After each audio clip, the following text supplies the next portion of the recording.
এই কালী পুজোর সময় না আমি ধূপগুড়িকে ভীষণ মিস করি। আর জানো তো আমি ছোটবেলা থেকে না দুর্গাপুজোর থেকেও কালী পুজো নিয়ে বেশি এক্সাইটেড থাকতাম। আসলে আমাদের ধূপগুড়িতে খুব বড় করে কালী পুজো সেলিব্রেট করা হয়। নর্থ বেঙ্গলে যারা থাকতো তারা মোটামুটি সবাই এসটিএস ক্লাবের নাম শুনেছে। ওই ক্লাবে প্রতি বছরই বড় করে কালী পুজো সেলিব্রেট করে। এখন আসলে ধূপগুড়িতে অনেক ক্লাব আছে যারা খুব সুন্দরভাবে কালী পুজো সেলিব্রেট করে, কিন্তু আমরা যখন ছোট ছিলাম এই এসটিএস ক্লাবই বিশাল বড় করে কালী পুজো সেলিব্রেট করতো। আর এই পুজো মণ্ডপ প্রায় 10-15 দিন ধরে থাকতো। আর জানো তো অনেক দূর দূর থেকে লোকজন আসতো এসটিএস ক্লাবের পুজো দেখতে। আর ভোর 3-4 অবধি লোকজন রাস্তায় দেখা যেত। আর জানো তো এই সময় আমার পিসি জ্যাঠারা সবাই আমাদের বাড়ি চলে আসতো এসটিএস ক্লাবের পুজো দেখার জন্য।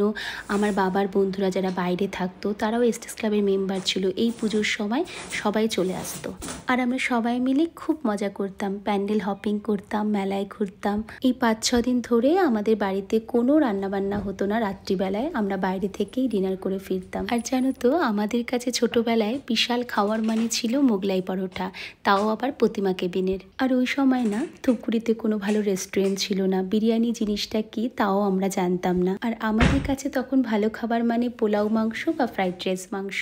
আমরা ছোটবেলায় যে জায়গায় বড় হয়েছি সেখানে কিন্তু অত খাবারের অপশান ছিল না। ওই পুজোর সময় মেলাতে মোগলাই, এগরোল, চাউমিন, ভেলপুরি এগুলোই পাওয়া যেত। আর এগুলোই আমরা কত মজা করে খেতাম। সত্যি গো আমাদের ছোটবেলাটা ভীষণ সুন্দরভাবে কেটেছে। খুব মিস করি গো এখন ওই সব দিনগুলো। এই কালী পুজোর সময় ধূপগুড়ির বাইরে যেখানেই থাকি না কেন এই সময় ধূপগুড়িকে খুব মিস করি। আর এই সময় বেশি করে ছোটবেলায় কাটানো কালী পুজোর সময়গুলোর কথা খুব মনে পড়ে। গুয়াহাটিতে যখন ছিলাম তখন মাঝে মাঝেই চলে যেতাম ধূপগুড়িতে কালী পুজোর সময়। লাস্ট ইয়ারও গিয়েছিলাম কালী পুজোতে। কিন্তু এখন এতটাই দূরে চলে এসেছি যে ইচ্ছে থাকলেও যাওয়াটা সম্ভব হয়ে উঠছে না। এই কারণেই মনে হয় এবছর একটু মনটা বেশি খারাপ লাগছে। নেক্সট ইয়ার হয়তো এতটা খারাপ লাগবে না। আমার এক ভিউয়ার শ্রেয়সী দাশগুপ্ত বলেছে, দিদি তোমার কথাগুলো শুনতে খুব ভালো লাগে আর তোমার সব কিছু দেখে শিখতে ইচ্ছে করে, তুমি যাই করো না কেন। আমার কমেন্টটা পড়ো দিদি।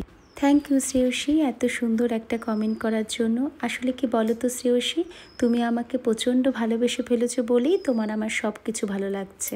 আজকের ব্লগটা এখানেই শেষ করছি। আবার দেখা হবে অন্য কোনো ব্লগে। খুব ভালো থেকো তোমরা। টাটা।